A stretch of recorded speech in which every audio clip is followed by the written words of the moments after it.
Bon, personnellement, moi, je n'aime pas cette page blanche. On en parle ou pas de cette page blanche quand t'es un créatif, que t'essayes de créer du contenu, d'écrire un livre, et que tu sais juste plus quoi faire, et t'es là, allez, sois créatif, mais juste, ça vient pas. Et du coup, t'es frustré, et tu t'en veux à toi-même, sauf que la créativité, ça ne se contrôle pas. Sauf avec mes petites techniques. On a tous connu ces moments de flow où la créativité nous transperce, où ça y est, on est ready pour créer 1 mois de contenu, pour créer 5 chapitres de notre livre d'un coup. On aimerait que ces moments soient en permanence avec nous, sauf que c'est pas le cas.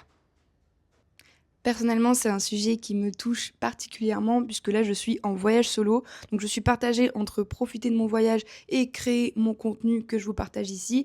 Donc, c'est un vrai challenge et j'ai réussi un petit peu à trouver des techniques au fur et à mesure que mon voyage passait pour stimuler et entretenir ma créativité en permanence, pour toujours être là à vous proposer du contenu inspirant. Bienvenue dans ma leçon numéro 4 sur 42 de toutes mes leçons apprises dans mon voyage solo que tu peux appliquer dans ta vie de tous les jours. Alors c'est parti, laisse-moi te donner mes techniques originales pour provoquer et maintenir ta créativité dans le long terme. Bon, contrairement à ce qu'on pourrait penser, la créativité, ce n'est pas comme aller à la salle de sport et répéter machinalement des exercices. Elle ne vient pas comme ça. La créativité ne se force pas. C'est comme un petit bourgeon de fleurs. Il a besoin de temps et d'un environnement propice pour éclore. Tu vas pas forcer sur le bourgeon pour qu'il montre ses petites pétales. Non, tu vas faire en sorte que son environnement soit propice à son évolution. Tu vas lui donner du soleil, tu vas lui donner de l'eau. Eh bien, la créativité, c'est pareil. Tu peux pas la forcer à éclore. Il faut vraiment que tu fasses en sorte de lui donner les conditions pour qu'elle évolue, pour qu'elle s'épanouisse pleinement. Et c'est ça qu'on veut, ok? Pour ça, il faut supprimer tout blocage, éviter toute résistance. Donc la créativité, comme elle ne fonctionne pas sous contrainte, sous pression, il faut faire en sorte de mettre de l'aisance dans le processus. Souvent, si tu forces, c'est qu'il y a une part de toi qui ne se sent pas légitime à faire cette action.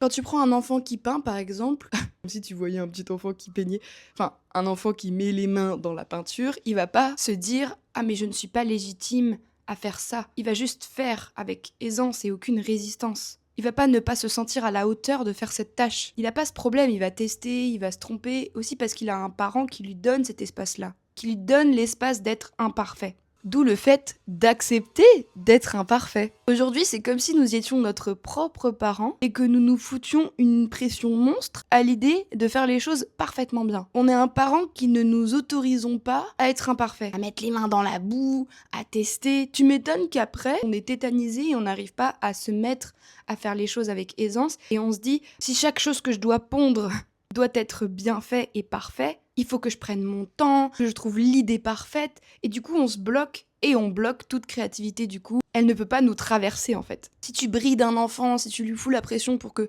chaque chose qu'il fait soit parfaite, tu m'étonnes qu'après, il n'ait plus aucune créativité, le pauvre. Par exemple, moi, j'essaie de me donner cet espace d'être imparfaite dans mes vidéos. Sinon, clairement, je ne serais pas là en train de vous parler aujourd'hui puisque je serais tétanisée à l'idée de faire un contenu parfait. Donc, tu l'as compris, lâcher le perfectionnisme, ça autorisera toute créativité à te te traverser. Tu autoriseras ce flow à venir en toi enfin. Et pour laisser ce flow t'atteindre, il faut forcément créer un espace mental propice, suffisamment d'espace dans ta tête pour laisser cette créativité venir à toi. Parce que pour qu'elle vienne, cette créativité, il faut bien lui laisser de l'espace. Et pour ça, il faut arrêter toutes ces distractions, ce téléphone, ces notifications. Le fait de tout le temps vouloir se perturber l'esprit comme ça n'aide absolument pas à la créativité de te traverser. Faut que j'arrête avec le mot traverser. En fait, ça va enfin te permettre de faire face à ce vide que tu redoutes tant. Je sais que tu redoutes ce vide. Redoute ce vide. Ça fait peur, mais c'est vraiment en acceptant ce vide-là que des choses incroyables peuvent se passer. Donc pour créer de la clarté mentale et faire en sorte d'accueillir cette créativité, il faut par exemple que tu fasses face, oui, ça se dit, à ton ennui. Fais en sorte d'être juste là sans rien faire. Trouve-toi des moments où tu ne fais rien. Autorise-toi ces moments-là où juste tu vas marcher, tu prends un carnet, tu vas dans un café et tu ne prends pas ton téléphone. D'ailleurs, toutes ces techniques de manière générale sont à faire sans téléphone. Comment est-ce que tu veux que la créativité t'atteigne si tu as un téléphone qui perturbe tout le temps tes pensées? Donc pourquoi faire face à son ennui? J'en parlais d'ailleurs dans mon réel où j'ai passé 2 jours dans un slow boat pour passer de la Thaïlande au Laos et au bout d'un moment, l'ennui s'est fait ressentir. Ok, j'ai trié toutes mes photos, j'ai écouté des podcasts, etc. Mais au bout d'un moment, j'ai accepté enfin de laisser mon cerveau vagabonder tout seul. C'est là où des idées incroyables te viennent. Et c'est d'ailleurs pour ça que les enfants sont toujours ultra créatifs parce qu'ils s'ennuient les pauvres. Parfois je repense à cette période et je me dis mais c'est fou comme j'ai été tellement créative à ce moment-là. Je testais plein de trucs et je m'en foutais du coup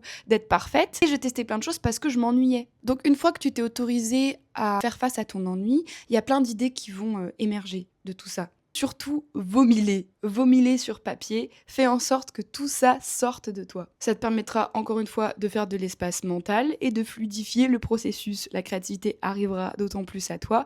Tu vomis, la créativité arrive, tu vomis. Désolée, j'ai dû changer d'environnement puisque actuellement je suis chez l'habitant sur Couchsurfing et il est arrivé dans la pièce donc j'ai dû juste partir.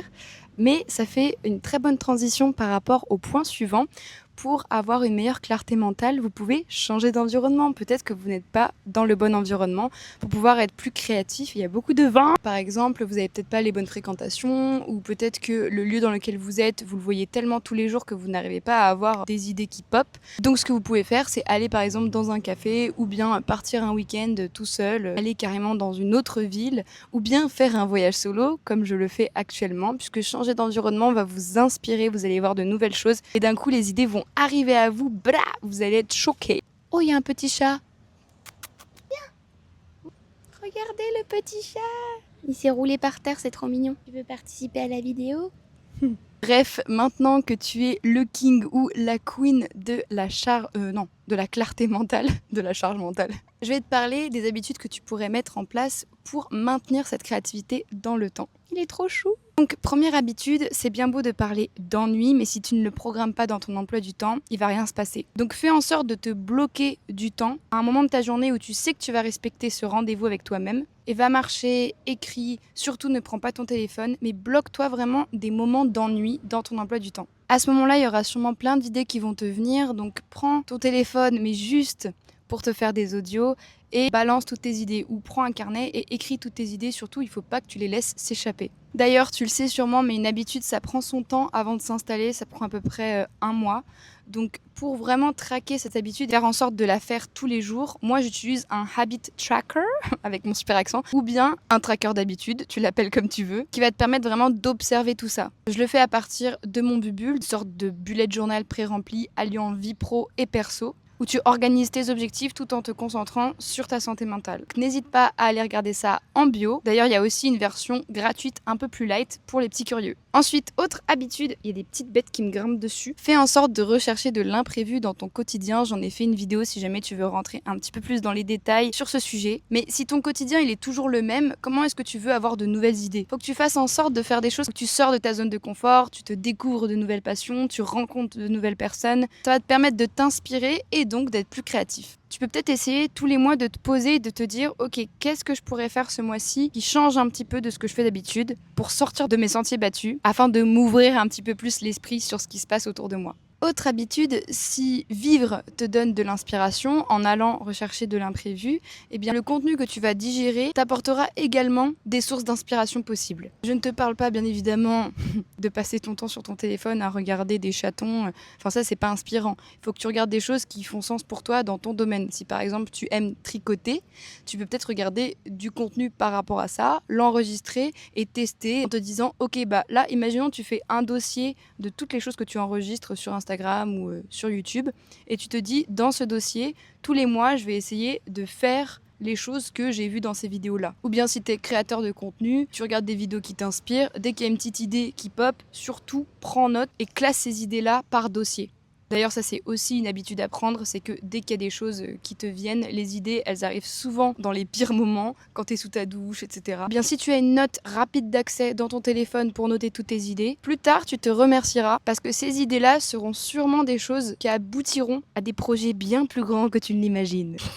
Pour conclure, la créativité, ce n'est pas quelque chose qui se trouve comme ça, c'est comme un muscle qu'on entraîne et qu'on nourrit. Et pour ça, il faut créer les bonnes conditions en laissant place à l'ennui, à l'imprévu, en intégrant des habitudes qui stimulent cette créativité et tu verras qu'elle reviendra au galop ensuite. J'espère en tout cas que cette vidéo t'a plu. N'hésite pas à me dire en commentaire quelles sont les techniques que toi tu utilises pour stimuler ta créativité et la faire tenir dans le long terme. Et on se retrouve très vite pour une prochaine vidéo. Plein de bisous!